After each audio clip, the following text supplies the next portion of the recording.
Assalamualaikum warahmatullahi wabarakatuh. Saya Umi Dayati, dosen Politeknik Usaha Perikanan, jurusan Teknologi Aquaculture.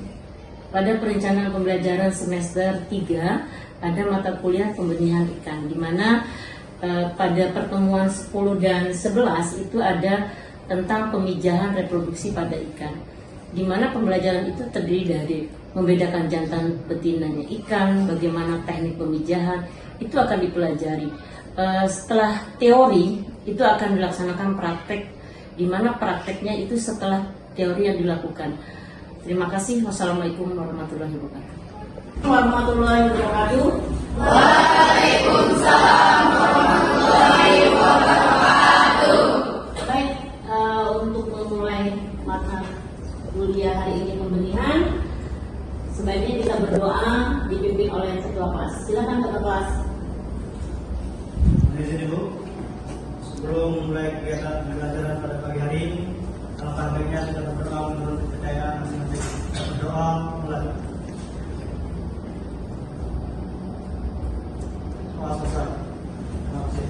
Terima kasih anak-anak sekalian. Oke, baik. Untuk tahapan yang pertama itu adalah apa yang harus kita lakukan kalau dalam pembenihan. Kita kalau mau budidaya itu wadahnya dulu, setuju enggak? Kita harus menyiapkan wadah dulu. Kan? Wadah itu adalah yang perlu kita utamakan. Wadahnya apa ya? Tadi ada fiber, ada akuarium, ada kolam yang terpal, biasanya mini. Tapi hancurnya pembenihan itu pada saat dia di dalam tubuhnya sudah tidak ada cadangan makanan, di tempat budidayanya tidak tersedia. Apa yang terjadi? Mati.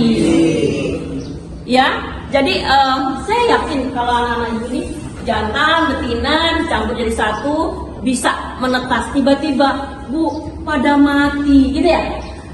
Kenapa? Karena persediaan makan di dalam tubuhnya sudah habis, tapi kalian lalai untuk menyiapkan pakan di kondisi lingkungannya.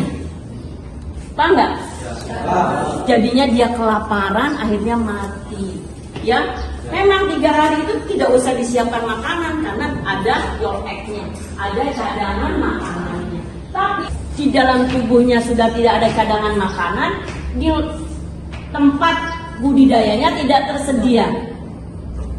Apa yang terjadi? Mati.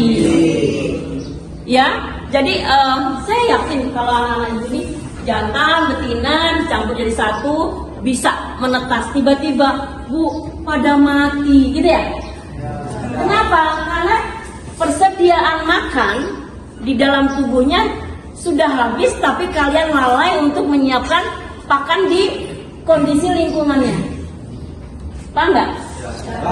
Jadinya dia kelaparan, akhirnya mati. Ya. Memang 3 hari itu tidak usah disiapkan makanan karena ada your egg. Saya kasih kesempatan untuk bertanya 1 orang. Silakan tanya tentang pembenihan. Sekarang cerita mau penasaran? Oh silakan. Mohon izin Ibu, izin bertanya terkait dengan pemijahan ikan nila. Mengapa pemijahan ikan nila tidak menggunakan substrat atau kakaban? Siapa yang bisa jawab?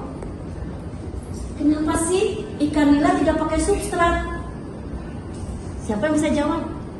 Oke, Ibu yang jawab ya. Jadi ikan nila secara biologis telurnya tidak menempel di kakaban, beda sama ikan lele. Bahkan telurnya juga dititipkan, dieramkan di mulutnya, ya kan? Si penjantan, gitu ya?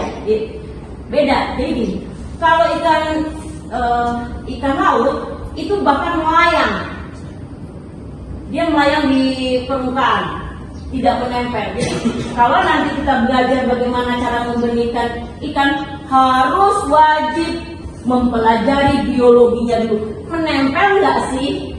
Perlu nggak kakaban sih? Itu kita belajar dulu kan? Berdiri. Sebelumnya untuk pembedaan jantan betina pada ikan lele itu, untuk jantan itu untuk alat kelaminnya itu terlihat lebih jelas dan menunjang,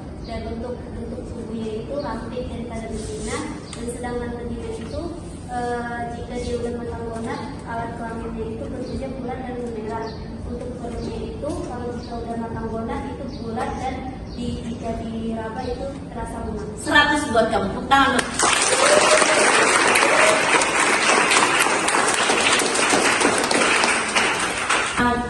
Pembelian ikan.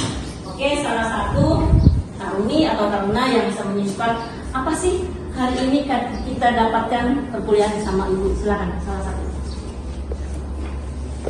Mohon izin Ibu, izin perkenalan diri. Perkenalkan, nama saya Rahmat Nur, Prodi TKB, NRP 62411620. Menyimpulkan. Izin menyimpulkan Ibu terkait materi yang dijelaskan oleh Ibu terkait materi pemijahan ini.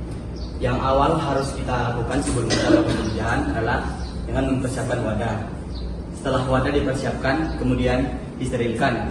Setelah disterilkan, kita ambilkan air. Air juga harus kualitasnya dijaga. Setelah air, seleksi induk. Induk yang dipilih harus induk yang berkualitas. Setelah itu pemijahan dilakukan. Ada ikan yang menggunakan dakaban dan juga tidak menggunakan dakaban. Setelah ikan dipijakan, kemudian ikan bertelur. Kita dapat mengetahui telur ikan mana yang sudah fertil dan tidak fertil. Dengan tadi Ibu jelaskan, telur ikan yang sudah fertil itu warnanya agak bening, sedangkan telur ikan yang tidak fertil itu agak keruh warnanya. Kemudian jika disentuh juga beda teksturnya.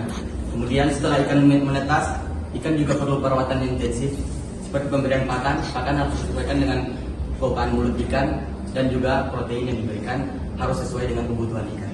Siap, terima kasih. Oke, tepuk tangan buat saya rasa untuk perkuliahan hari ini, apapun hari ini yang kita kuliahkan itu akan betul-betul kita praktekkan di lapangan. Kita praktek di lapangan, kemudian antara teori dan praktek itu harus seimbang. Oh iya Bu, ternyata teorinya seperti ini, prakteknya kita lihat nanti. Jadi betul-betul kalian pahami dulu tentang teorinya, kemudian nanti minggu berikutnya kita akan praktek bagaimana cara membeli jantan dan betinanya ikan yang sudah siap memijah, kemudian bagaimana cara penanganan larva itu sendiri. Terima kasih buat hari ini Nak. Wassalamualaikum warahmatullahi wabarakatuh. Waalaikumsalam warahmatullahi wabarakatuh. Pimpin doa dulu setelah kuliah.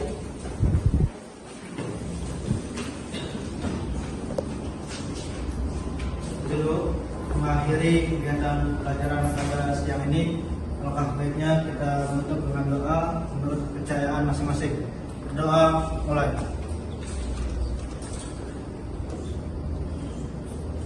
Doa selesai. Siap, terima kasih. Oke, terima kasih.